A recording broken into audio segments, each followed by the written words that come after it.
నేటి నుంచి ప్రారంభమయ్యే పార్లమెంట్ ప్రత్యేక సమావేశాల్లో మహిళా సాధికార దిశగా దేశం చారిత్రాత్మక అడుగులు వేయడానికి సిద్ధంగా ఉందని ప్రధాని మోడీ అన్నారు. మహిళా రిజర్వేషన్ బిల్లు ప్రవేశపెడుతున్న సందర్భంగా మహిళలను ఉద్దేశించి ఎక్స్లో కీలక ట్వీట్ చేశారు. నేటి నుంచి ప్రారంభమవుతున్న పార్లమెంట్ ప్రత్యేక సమావేశాల్లో మహిళా సాధికార దిశగా దేశం చారిత్రాత్మక అడుగు వేయడానికి సిద్ధంగా ఉంది. మా తల్లులు అక్కా చెల్లెలకు ఇచ్చే గౌరవమే దేశానికి ఇచ్చే గౌరవం. ఇదే స్ఫూర్తితో మేము ఆ దిశగా దృఢ సంకల్పంతో ముందుకు సాగుతున్నామని పేర్కొన్నారు. నేటి నుంచి 3 రోజుల పాటు పార్లమెంట్ ప్రత్యేక సమావేశాలు జరగనున్నాయి. ఈ సమావేశాల్లో మహిళా రిజర్వేషన్ బిల్లు, నారీ శక్తి వందన్ చట్ట సవరణ, డీలిమిటేషన్ వంటి కీలక బిల్లులపై చర్చ జరగనుంది.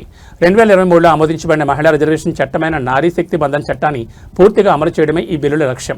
2029 నాటికి మహిళా రిజర్వేషన్ చట్టాన్ని అమలు చేయడం, లోక్సభలో సభ్యుల సంఖ్యను 850కు పెంచడమే మోడీ సర్కార్ లక్ష్యంగా పెట్టుకుంది. ఇదిలా ఉంటే డీలిమిటేషన్ బిల్లును ఇండియా కూటమి తీవ్రంగా వ్యతిరేకిస్తోంది.